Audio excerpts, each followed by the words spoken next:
Përshëndetje, sot kemi një temë shumë të rëndësishme që ka të bëjë me bullizmin dhe kjo temë për fat të keq ndoshta nuk i jepet aq shumë rëndësi kësaj teme në shkolla apo në vendin tonë, në rrethin tonë dhe ndoshta ndonjëherë edhe kalon ashtu në njëje. Për të diskutuar në lidhje me këtë temë, sot kemi ardhur të vizitojmë zonjën Edlira Destani në organizatën jo qeveritare Dua Ylberin. Zonja Edlira, përshëndetje. Përshëndetje, mirë se na erdhët. Mirë se ju gjetëm. Ju uroj një herë për punën që bëni, jeni shumë të përkushtuar, kur shikoj fëmijët se sa energji kërkohet dhe sa punë kërkohet për t'i menaxhuar, për t'u dhënë atë kujdesin që e kërkojnë fëmijët dhe mos flasim për përgjegjësinë, më bëhet vërtet zemra mal. Unë do kaloj me një herë te pyetja e parë për t'u qartësuar shikuesve tanë se si mund ta definojmë fjalën bullizëm dhe cilat janë format e bullizmit. Jo rastësisht të punosh me fëmijë është një temë shumë delikate, jo vetëm kur flitet, por edhe kur është në praktik drejt për së drejti. Fatmirësisht tani e kemi vetdijen më të ngritur dhe flasim për çështje të caktuara, siç është edhe tema e ngacmimeve. Ngacmimet kanë qenë gjithmonë dhe do të jenë gjithmonë, por këto format veprimeve të cilat janë pak a shumë të qëllimshme midis bashkëmoshatarëve në moshat qoftë në, le të them, në mosha pak më të hershme të fëmijërisë, ndoshta edhe më vonë, gjatë gjithë kohës i shohim këto forma të cilat mund të shprehen në mënyrë fizike, në mënyrë verbale, në mënyrën se si trajtohen në shoqëri, por edhe nëpërmjet përdorimit të rrjeteve sociale, pikërisht si një sjellje e cila është shumë larg asaj që duhet ishte komunikuese midis njëri tjetrit. Është pikërisht një sjellje e qëllimshme, tamam sikur një person është i gatshëm si me një mini plan në mendjen e vet që do duhet të sulmoj dikant dhe forma e sulmit është e ndryshme. Pra, mund lirisht themi që bullizmi është një sjellje e qëllimshme dhe jo një sjellje që bëhet pa dashje dhe kjo në të vërtetë ndan nga një konflikt i zakonshëm që mund ta përziejë njerëzit ose fëmijët.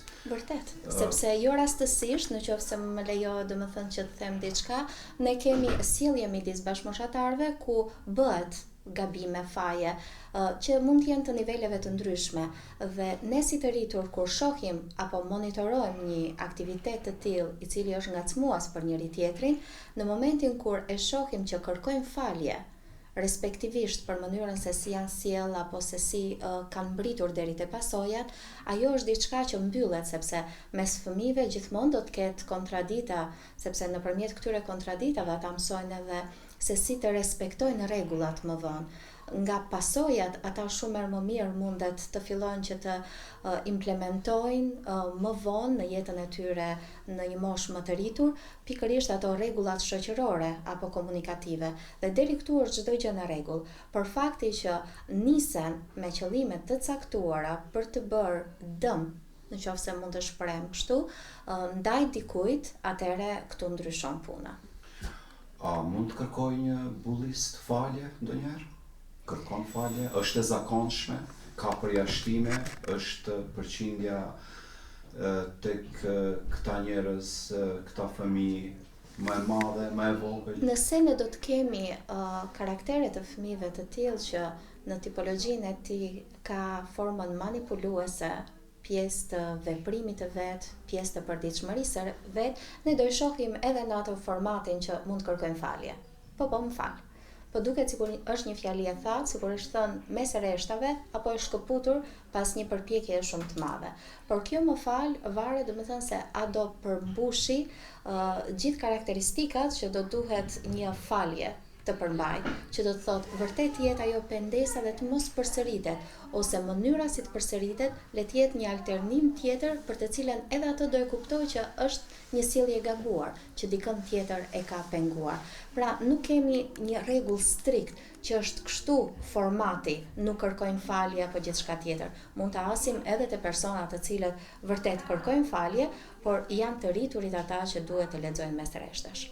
Ashtu, pra është një proces më i thellë dhe një pikë pamje ose zhytjen e personalitetin e çdo kuj pak më i thellë. Dhe çfarë me viktimën, nëse mundemi ta definojmë kështu të bullizuarin apo personi i cili bullizohet? Si ndikon në psikologjinë e viktimës një sjellje e një bullisti? Po nëse e marrim shumë thjesht, fëmijët kur shohin një person, një bashkëmoshatar të vet, që është i dëmtuar, qoftë me fjalë, qoftë me vepra, qoftë që është lënë anash, dallohet që në pamje të parë që ky person nuk është i lumtur, që është anashkaluar apo është trajtuar ashtu. Kështu që ato tipare që do ketë personi i cili është bullizuar, është pak a shumë një trishtim në sytë e vet. Një hare e cila është lënë për gjysmë. Një gëzim i cili nuk mund të shpreh dot me fjalët e vërteta siç janë shprehur më herët. Por mbi të gjitha ai do fillojë të ndjejë një ambient i cili do i sjelli stres, do i sjelli pak a shumë një karakteristikë somatike të tillë, duket sikur i dhëm barku, sikur i dhëm koka, sikur nuk ndjet rehat me trupin e vet, jo në kuptimin e përshkrimit të trupit, po duket sikur ka filluar të lexojë gjëra të cilat trupi po jep reagim që nuk është ai ambienti komfort për të. Por edhe më larg nëpër momentet kur fëmia i kalon në familje, do shohin pikërisht fëmijë të cilët do të ndryshojnë stilin e të ushqyerit. Për shembull, mund të ankohen që nuk kanë më uri, ose mund të ankohen që janë të lodhur, shumë më shumë, që nuk kanë dëshirë të dalin me shoqërinë, që nuk kanë dëshirë të bëjnë aktivitete të cilat mund t'i kenë bërë me shumë dëshirë më herët. Duket pak a shumë sikur jo si një rritje që marrin seriozitet fëmijët, por sikur një moment i trishtuar. Janë pak të largët. Janë të largët, sikur fillohet të mos t'i lexosh dot më, sikur fillon domethënë që të shohësh shumë ditar të mbyllur me dryn. Nëse ditari është vërtet që duhet shkruhet dhe nuk lexohet, tashmë siguria për jetën e tyre është e tillë që çdo gjë e amortizojnë me gjëra të tjera të vogla, por në të vërtetë e fshehin me 2 herë, me 3 herë, me më shumë dryna sigurie për mënyrën se si po kalojnë apo çfarë po përjetojnë. A ka të bëjë kjo me frikën? Po, pikë së pari fillon frikë.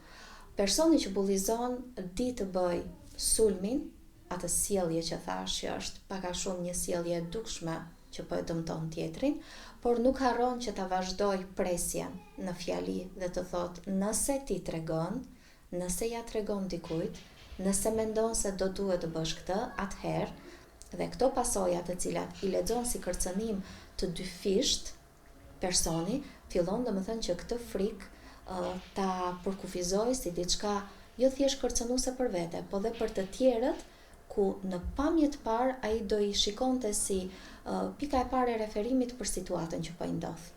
Për këtë arsye ndoshta është shumë e rëndësishme që të bullizuarit të flasin me prindërit, me psikologët, me mësuesit, me dikë që është më i rritur dhe tek kush kanë edhe besim. Besimin mund ta fitojnë shumë më herët përpara se sa t'ju fillojnë situatat stresuese, sepse në një moment kur ata janë në mes të kësaj vorvullës, në mes të kësaj situatës ku kanë filluar faktet bullizuese të jenë prezente në jetën e vet, atëherë ai do jetë shumë i çorientuar për mënyrën se çfarë apo sa duhet t'i besoj dikujt tjetër.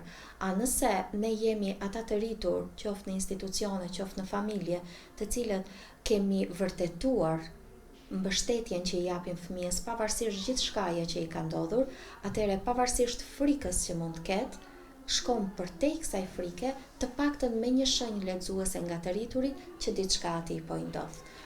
Situatësh që duhet të ndodhin shumë më herët sesa në momentet kur ne i lexojmë këto ndryshimet e vogla që i përmenda. Te kush bie përgjegjësia për t'i detektuar këta fëmijë që mund të kenë probleme, që mund të jenë të bullizuar? Përgjegjësia e parë bie te prindërit apo tek shkollat? Mendoj që është përgjegjësia e parë te prindërit. Familja është baza, sepse kryesisht në familje fillojnë ato modelet bullizuese, kërcënuese. Ti s'ke ditë me bë kur gjë në jetën tënde, ti vetëm dysha ti të marrësh, ti s'di të sillesh, por edhe modele të tjera të cilët i shohin të anëtar të tjerë të familjes. Pra, komunikimi nëse është i shëndetshëm në familje, personat nuk kanë ku t'i marrin këto modele të drejtë për drejta. E pastaj kujdes. Jemi në një ambient ku në rrugë ne shohim akte bullizuese dhe mund të marrin model pikërisht në këto nivele. Mund të kemi në shkolla, në ambientet ku janë larg arsimtarëve ose që nuk lexohen nga arsimtarët si modele bullizuese.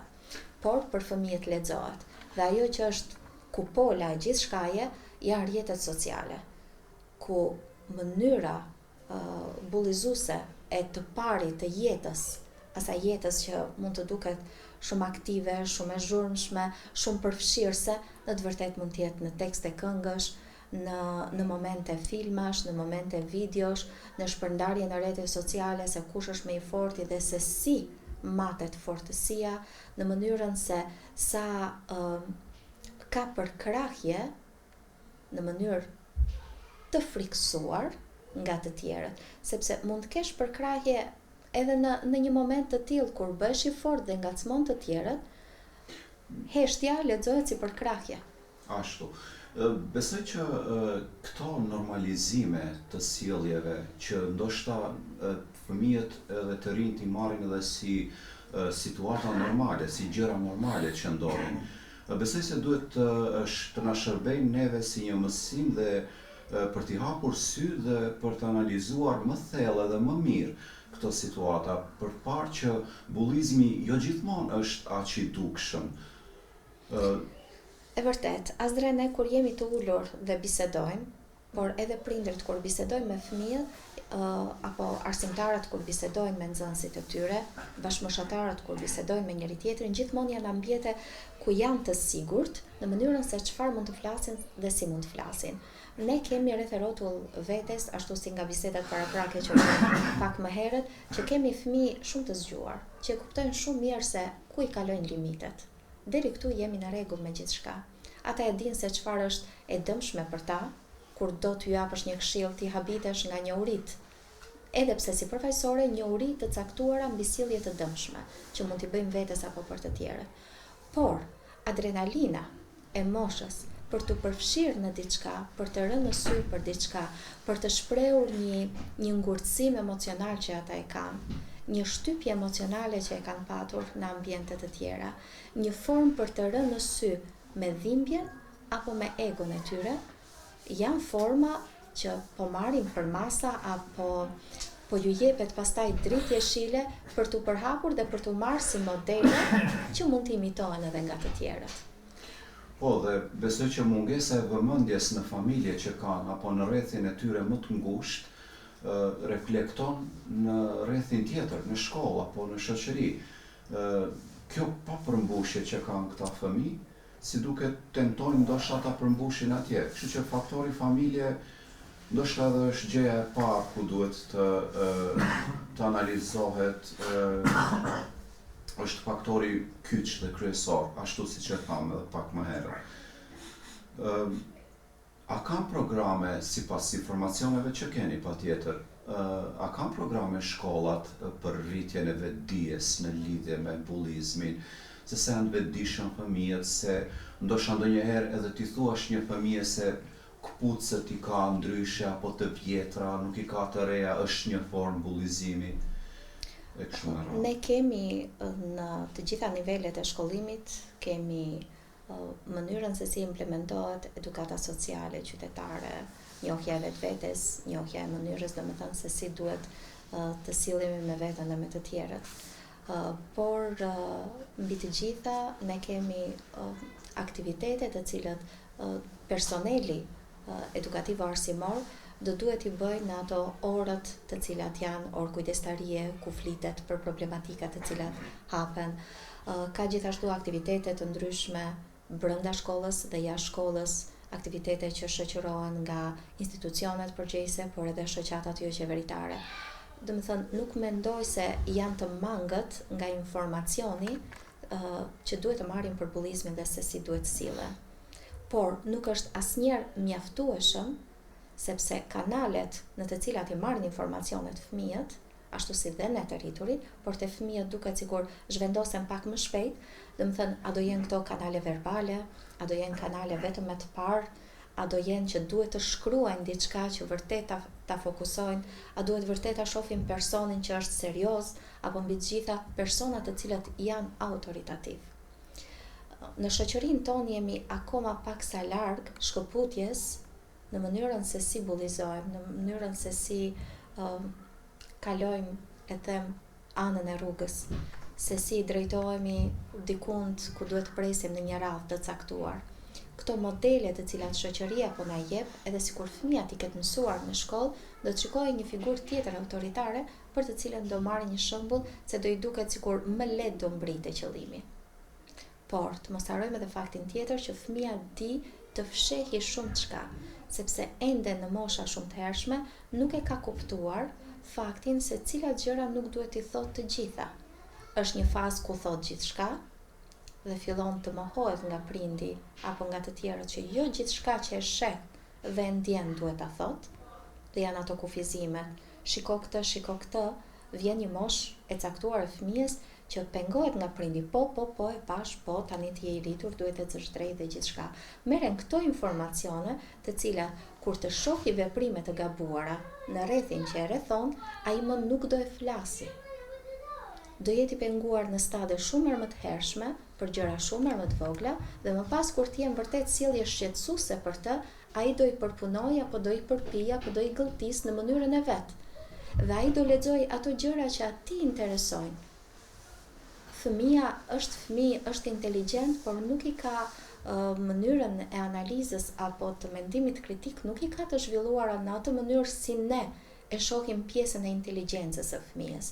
Do ishte perfekte të shkonin në të njëjtin hap, por nuk shkojnë kështu.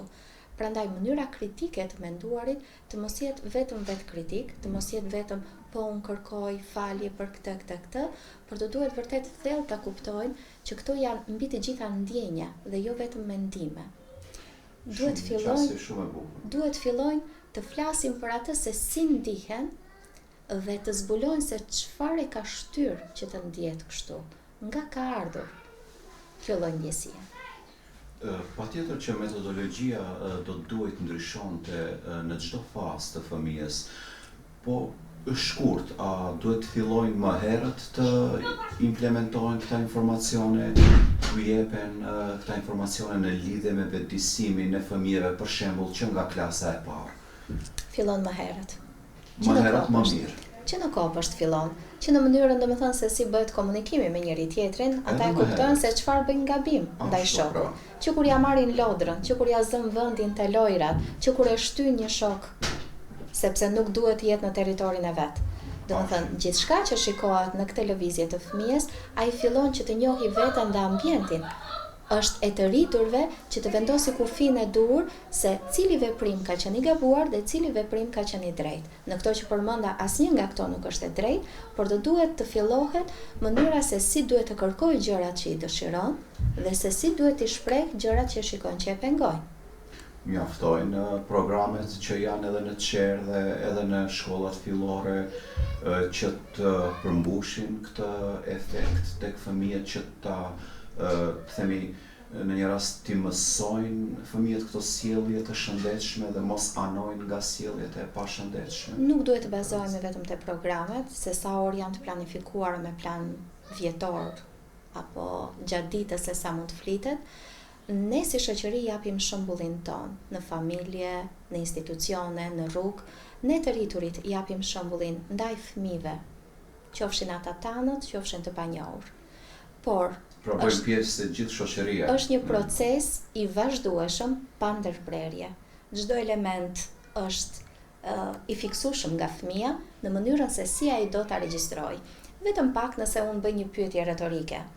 A mendojmë ne si prindër që në momentin kur duket sikur s'na dëgjon fëmia dhe jemi habitur në një moment të caktuar, se sa mirë na pas ka dëgjuar? Veprimet po ashtu janë të tilla. Shumë mirë. Ndërsa, çfarë në lidhje me këtë formën më të re të bullizmit, kiberbullizmin, mund mendoj se ka marrë një hof të madh kohët e fundit dhe është sikur nëse bullizmi ka qenë vetëm praktik apo ndërmjet dy subjekteve në të kaluarën, tani është përhapur në rrjet dhe është bërë disi më masiv dhe kjo duket pak e trisht në shikim të parë kur e shikon. Është e trisht, mezika përcehet, sepse nuk është vetëm në një rrjet të caktuar njerëzish, që mbi të gjitha ti mund t'i kesh njohur, por je një fytyrë që del për një herësh në mënyrën domethënë se si të poshtërojnë, si duhet të nxisin uljen e vetbesimit tënd, se si ulin gjithçka që ti je munduar të ndërtosh. Komentet e ndryshme. Është e frikshme, mund thuhet vetëm kjo në aspektin se si një fëmijë pasi të lexojë apo të shohë gjithçka edhe në mënyrë private, do duhet të përballet me këto ndjesi të cilat janë shkatruese dal nga dal. Fëmijët ende nuk e kuptojnë se sa dëm janë duke i bërë njëri tjetrit po dhe vetes, sepse po mësojnë forma të komunikimit të cilat herët a vonë do i sillin dëm edhe atyre vet. Kjo është e keqja që në moshën fëminore nuk arrin dot që t'i dëgjojnë këto lloj këshillash që i jepen nga më të rriturit. Në çfarë do niveli është ky familjar apo nivel social apo arsimor. Një gjë që doja ta thosha për pjesën e bullizmit kibernetik është edhe fakti tjetër që shumë shpesh kjo formë domethënë e maskuar vetëm në rrjete më të brendshme sociale, shumë shpesh nuk dallohet as nga prindrit se çfarë po ndodh. Sepse është kohë po ashtu e kaluar, po ashtu e mërzitur apo i mërzitur është fëmia i cili mund të ketë humbur në një lojë, mund të ketë parë diçka që nuk i ka pëlqyer, por si mund ta kuptoj prindi që atë që po e lexon apo atë që po e përjeton është drejt për së drejti në identitetin e vet. Për atë komunikimi duhet të jetë i vazhdueshëm, por fëmia fillon të gëlltisë atë që po e lexon. Dhe duket sikur gjithçka që e lexon, ai do duhet ta marrë si fakt të kryer.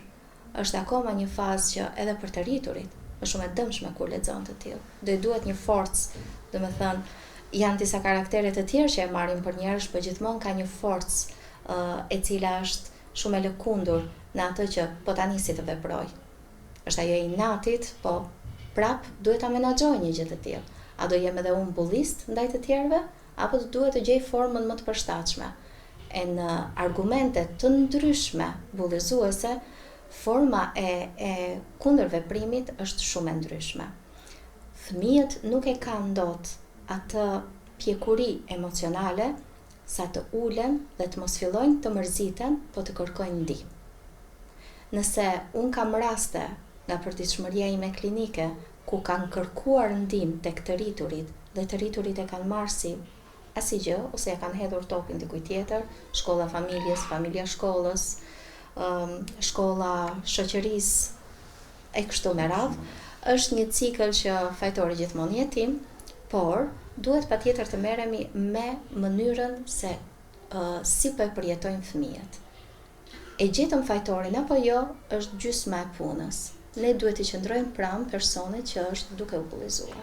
Dhe unë këtu do e ndaloj këtë intervistë shumë të vyshme, duke ju falenderuar, do e ndaloj tek pika se kujdesin më të madh gjithmonë duhet t'ua përkushtojnë fëmijëve. Pavarësisht a jemi njerëz të zakonshëm në rrugë, a jemi prindër të atyre fëmijëve, mësues ose familjar, patjetër që familjarët në fillim. Pra, gjithmonë kujdesi i më i madh apo përkushtimi më i madh për fëmijët duhet të jetë çelësi që ne t'i përballojmë këto sfida që i kemi në këto kohë moderne dhe në këtë vrull të madh që është marrë kohën e fundit me këtë problematikë serioze. Ju falenderoj që ishit me ne sot dhe na dhatë këtë intervistë të bukur. Shpresoj që kemi dhënë mjaft informacione për shikuesit tanë, për prindërit dhe për gjithë shoqërinë tonë ku jetojnë. Ju falemnderit shumë, shpresoj që mesazhet mbi të gjitha t'i kenë marrë prindrit, sepse ata duhet të jenë forca kryesore që t'ju qëndrojnë pranë fëmijëve. Vërtet i njohin shumë mirë, po është bukur nëse edhe komunikojnë në nivelin që fëmia ka nevojë. Faleminderit. Shumë vërtet, faleminderit.